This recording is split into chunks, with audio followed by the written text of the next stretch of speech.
Ladies, let me talk to you for a minute. You ever sat across from a man you're feeling heart racing, butterflies doing gymnastics in your stomach, and you think, if I just tell him everything, he'll understand me better? Wrong. Let me bless you with this, men. Don't fall for what they fully know. They fall for what they wonder about. So today I'm going to give you 5 things every woman needs to keep private, not because you're hiding, but because you're wise. Let me make this real clear right out the gate. There is a difference between secrecy and strategy. Now, I know some of y'all hear the word private and immediately get defensive like, I don't keep secrets, I'm honest. Good. Stay honest, be real. But understand this, being real doesn't mean being reckless with your truth. Honesty without wisdom is just noise. You can tell your truth without telling your whole life story. You don't owe everybody a front row seat to the private screening of your life. That's not honesty, that's oversharing. You ever notice how the people who move the quietest tend to win the loudest? It's not because they're hiding something, it's because they understand that when everybody knows everything about you, they can predict you, manipulate you, or use it against you. Some women out here treating their personal life like a public blog post, thinking the more transparent they are, the more they'll be loved, accepted, and understood. No, ma'am, you end up being understood by people who don't even deserve access to that part of you in the first place. Let me ask you something. If you had a diamond necklace worth $25,000, would you leave it hanging on the rearview mirror of your car in the Walmart parking lot? Of course not. You'd keep that thing locked up, maybe even insured, protected.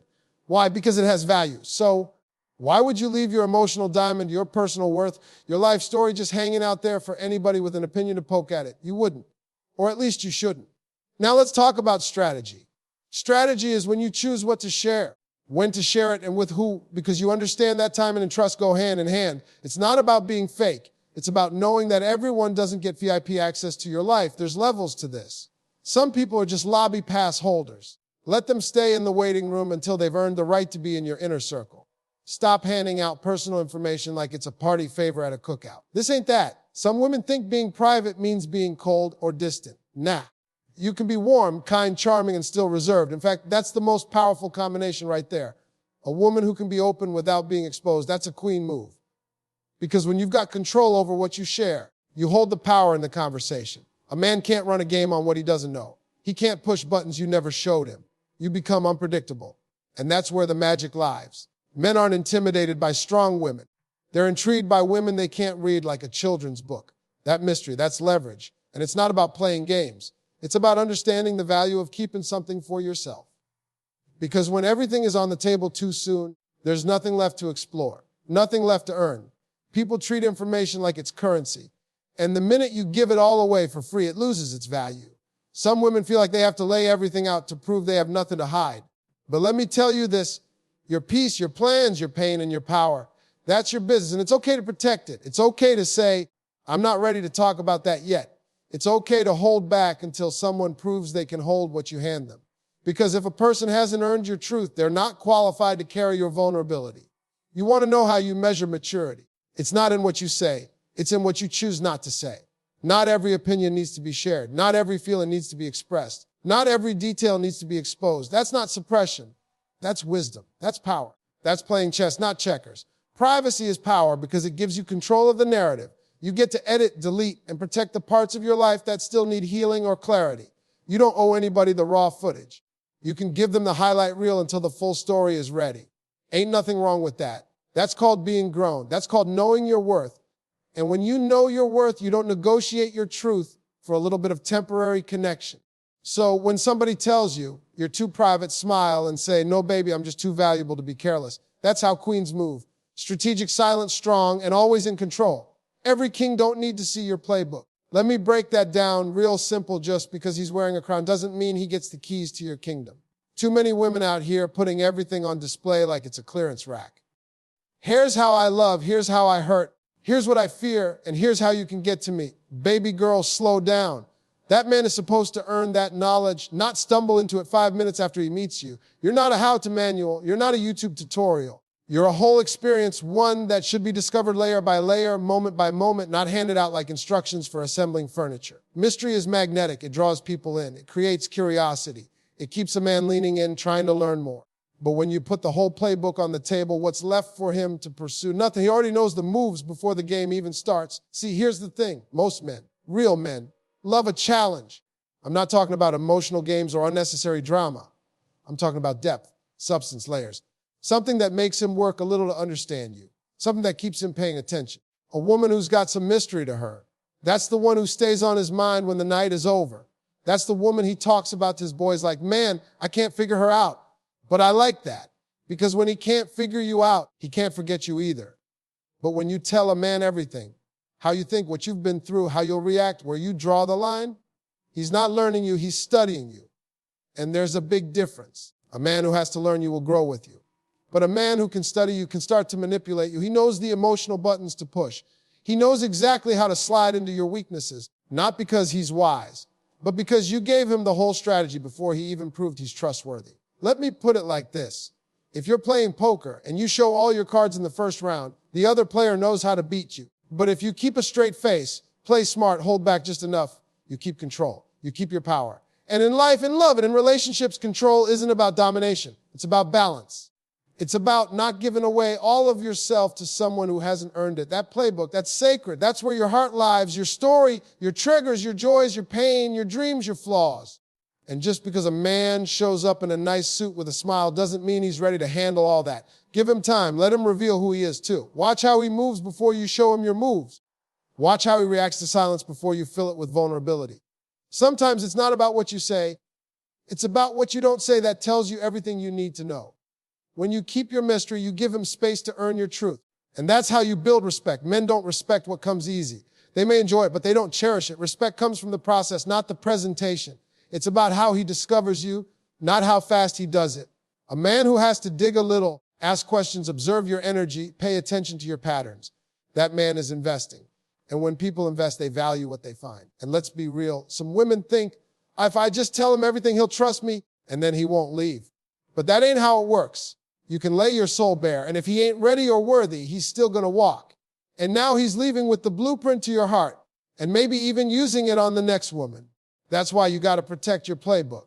It's not about being guarded. It's about being smart. Let a man enjoy the wonder of not knowing everything.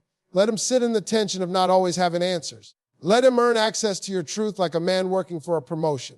Because when you hand him the CEO title without the RA sum A, don't be surprised when he mismanages the company. You are not supposed to be easy to figure out. You're not supposed to hand out emotional shortcuts. You're the prize. You're the mystery. You're the story that unfolds one chapter at a time. And any man worth reading it will turn every page slowly with intention, respect, and curiosity. Keep him guessing. That's where the power is. There's something special about the early stages of romance. You know what I'm talking about? That spark, that magic, that delicious tension, where every conversation feels like an adventure, where the way he looks at you makes you feel like you're the most interesting woman he's ever met. That phase where your laugh is a little louder, your smile lasts a little longer, and everything about you feels electric. That's not an accident. That's mystery working in your favor. But let me tell you what kills that magic faster than anything: oversharing. Yep, telling too much too soon too often. Some of y'all out here treating first dates like therapy sessions, dumping your life story on a man like he's billing you by the hour. And don't get me wrong, there's a time for depth, for vulnerability, for opening up. But the problem is, when you hand him every piece of your puzzle before he even asks for the box, the mystery dies, the curiosity fades, and suddenly what felt like magic turns into maintenance. You ever had a man seem so into you at first, texting good morning, complimenting your smile, asking about your dreams, then 2 weeks later, it's like he lost interest. It's not always because he's a player. Sometimes it's because you gave him everything he wanted to learn about you without making him earn it. You turned a treasure hunt into a tour guide. Instead of letting him explore, you gave him a map, a flashlight, and a spoiler alert. Ain't no excitement in that. Romance is about discovery. It's about that feeling of unwrapping something beautiful, one layer at a time. When you overshare, you take away the unwrap. You're like a gift that's already open, explained, and on display. There's no suspense, no build-up. No, I wonder what she'll say next. It becomes predictable, routine. And that's dangerous, because routine is the graveyard of romance when it shows up too early. Oversharing is often done with good intentions. You want to be transparent. You want to build trust. You want him to know you're not hiding anything. But let's be honest, most of the time oversharing comes from fear. Fear that if you don't tell him everything now, he'll lose interest. Fear that he won't stay unless he sees how open and real you are. But here's the truth: when you lead with fear, you lose your power. You're not bonding, you're begging for understanding, and that's not how queens operate. There's something powerful about being the kind of woman who says, "You'll get to know me in time." That's a flex. That's control. That's self-worth in action. You don't rush your truth just to keep a man entertained. You allow him to work for the right to know you, not because you're playing games, but because you value yourself enough not to hand your magic over like it's a free sample. Too much information too soon turns romantic energy into administrative energy. Instead of wondering about your passions, he's hearing about your ex, your bills, your childhood trauma, your last fight with your best friend, your work stress. And now he's not dating you, he's managing you. You ever wonder why some men fall fast but disappear quicker? It's because you turned into a project instead of a partner. He went from being excited to being exhausted. And that ain't sexy. Mystery isn't about hiding. It's about pacing.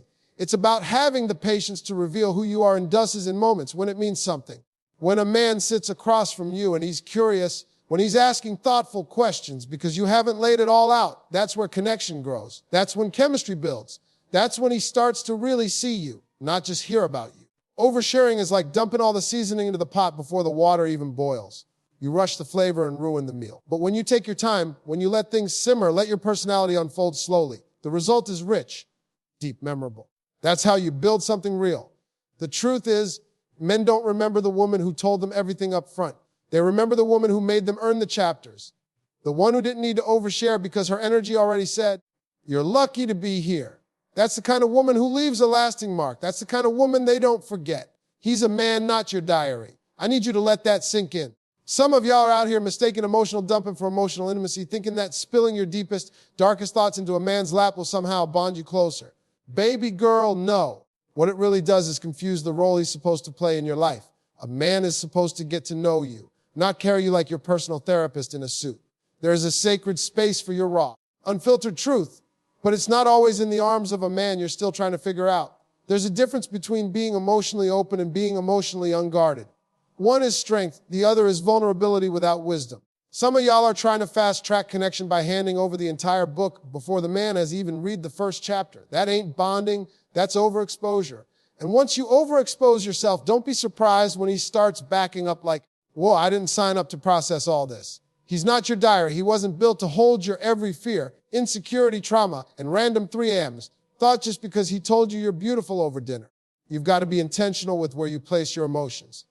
Just because someone feels safe in the moment doesn't mean they're meant to house your secrets long term. You're letting temporary comfort become permanent access. That's not intimacy. That's emotional recklessness. You ever seen someone put on too much perfume? They were trying to smell good, but instead it just overwhelmed everybody in the room. That's how it feels when you unload too much of your mental and emotional weight too early. You're trying to build closeness, but what you're really doing is clouding the room with energy that hasn't been earned, tested, or proven. And listen, I get it. We all want to be heard. We all want to feel understood. But that's why God gave you girlfriends, journals, prayers, and therapy, not random men with nice shoulders and a smile. Let's talk about that word analyze. Because when you give a man too much of your mind too soon, guess what he's going to do with it? He's going to analyze it, and not from a place of understanding, from a place of logic, from a place of what does this mean for me? See, you're thinking you're connecting. He's thinking, is she emotionally stable? Is she too much? Can I handle all this? You're trying to create a moment, and he's running mental diagnostics like he's checking the oil in a used car. Men are not wired like us. We speak to release. They listen to fix. So when you start pouring out your pain, your past, your unhealed places, thinking he's going to sit there and hold your hand and whisper affirmations. Most men don't operate like that. Not because they don't care, but because they don't know what to do with it. And instead of bonding, what happens? He starts to pull away. Or worse, he starts forming quiet judgments that you'll never hear about, but will show up later in how he treats you. Some of y'all confuse emotional transparency with emotional testing. You share too much just to see how he'll respond. Will he accept me? Will he stay? And what you're really doing is putting him through an exam he didn't study for. You can't test a man's love with trauma. You can't force trust by flooding him with pain and calling it connection. That's not fair to you or to him. You don't have to silence your truth. You just have to protect it. Timing matters. Context matters. Not everyone has the emotional tools to hold what's fragile in you. And that's okay. That's why you're not supposed to hand those pieces over until someone's proven they won't drop them. He's a man, not your diary. You want someone who listens, yes, someone who cares. But before you hand over your deepest thoughts, ask yourself, has he earned this level of access? Does he show up consistently? Does he listen without turning the conversation back to himself? Does he feel safe or does he just feel familiar? Because there's a difference between someone who's present in the moment and someone who's built for the journey. It's not about hiding who you are. It's about being selective with your softness. Your mind, your heart, your truth, those are valuable. Stop giving full access to part-time people. Let a man pursue understanding you. Let him work to hear your layers. That's how respect grows. That's how love lasts. What you don't say speaks louder than what you do. Silence. Oh, baby, silence is a whole language. A language only a confident woman knows how to speak fluently. A woman who's been through enough to know she doesn't need to shout, beg, or over-explain herself to be understood. That kind of woman understands something most people miss. Silence ain't weakness. It's power. It's grace. It's control. And when you learn to use it right, it becomes your sharpest tool and your softest armor. See, we've been taught that strength comes from having the perfect comeback, from clapping back, from always making sure you get the last word. But real queens, they know better. They know sometimes the strongest move you can make is none at all. Sometimes the loudest message you can send is the one that doesn't come with a sound. That look, that pause, that choice to not engage, that stillness, that's royal energy. You ever see a woman sitting in silence while the room tries to figure her out? That's power. Because that silence forces people to lean in.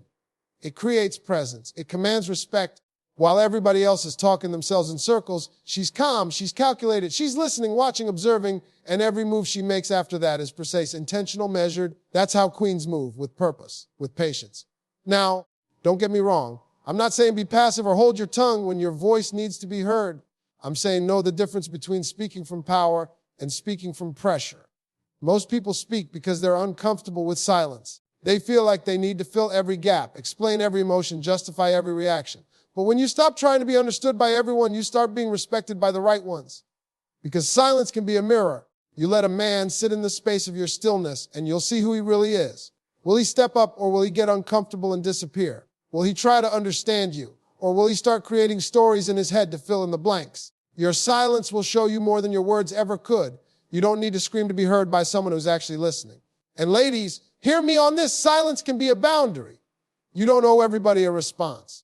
You don't have to answer every question. You don't have to argue your worth, explain your standards, or debate your decisions. When someone crosses a line, your silence can say, that was unacceptable. When someone tries to play with you, your silence can say, I don't entertain that. When someone leaves your life, silence says, I won't chase what's not mine to hold. It's not about being cold. It's about being clear. You don't have to slam doors. Just close them quietly and keep it moving. Because silence paired with self-respect, that's unshakable. That's the kind of power that doesn't need applause or approval. That's the energy of a woman who knows she's got options. A woman who knows her energy is expensive, her peace is priceless, and her voice isn't for everyone's ears. We live in a world that runs on noise, everybody talking, everybody sharing, everybody performing. So when you choose silence, you stand out. When you hold your peace, you become magnetic. People start wondering what you're thinking, what you're feeling, what you know that they don't. And in that wondering, that's where your power multiplies. You ever watch a lioness in the wild? She don't roar unless she has to. She moves in silence. She watches, she waits, and when she acts, it's swift, it's final, and it leaves an impact. That's how you need to treat your energy. Move with silence like a strategy. Speak when your words build, bless, or break chains. But don't ever feel like your silence isn't speaking. Trust me, it's saying everything. You don't have to be loud to be heard. You don't have to be right to walk away. And you don't have to be available to prove you care. Sometimes the most powerful message you can send a man, a friend, or the world is the one that comes without a sound. The one where you choose your peace over their chaos. The one where you show, not tell, that you don't entertain foolishness.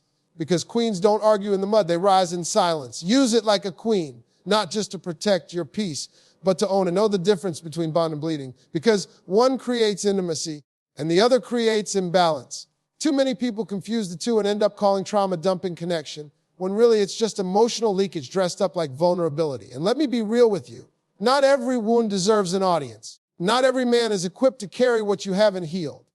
If you mistake bleeding for bonding, you're not building trust. You're putting pressure on something that was never meant to hold that weight. See, bonding is about mutual discovery. It's about sharing parts of yourself in a way that brings you closer, not heavier. It's the safe, steady exchange of stories, values, laughs, struggles, goals, all laid out over time like a slow burning fire. That kind of connection is healthy, it's rooted, it's real. But bleeding is when you spill all your pain onto someone else, hoping they'll see the depth of your hurt and love you harder because of it. And that ain't connection. That's a cry for rescue disguised as conversation. You're not supposed to put your emotional open wounds in someone else's hands like, here, fix this.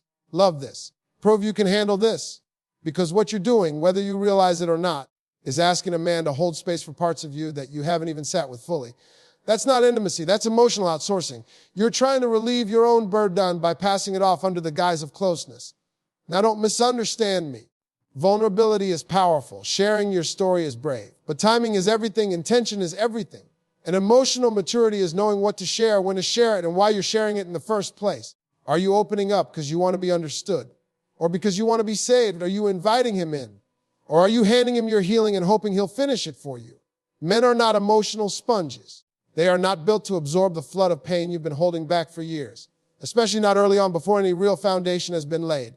When you come into a connection bleeding, you put pressure on him to become your band-aid, your therapist, your solution. And when he doesn't meet that need the way you hoped, now you're bleeding and disappointed. But that was never his job. His job is to learn you, not to rebuild you. There's nothing wrong with being real. But don't confuse emotional dumping with emotional depth. One creates burden, the other creates bonding. Bleeding can feel like connection in the moment because emotions are high, the conversation feels deep, and for a second it seems like he gets you. But emotional connection built on unhealed pain is like building a house on wet cement.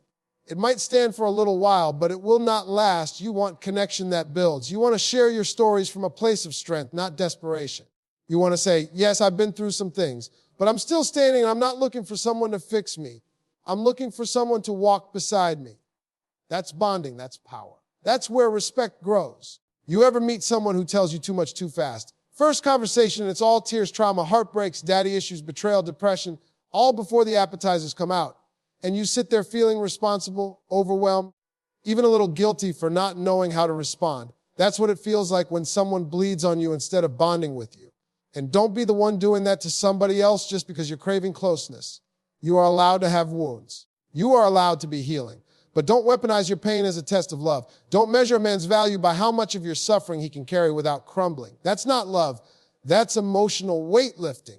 And if you keep bleeding on people, you'll attract men who only know how to fix, not how to love. Then you'll confuse repair with romance and rescue with relationship. You don't have to share everything to be seen. You don't have to pour every scar into a man's hands for him to know you're deep. Depth doesn't scream, it speaks when needed. Connection doesn't demand your whole soul at once. It unfolds, it breathes, it grows with time and trust. So guard your heart, honor your journey, and know the difference between letting someone in and bleeding all over the floor hoping they'll stay.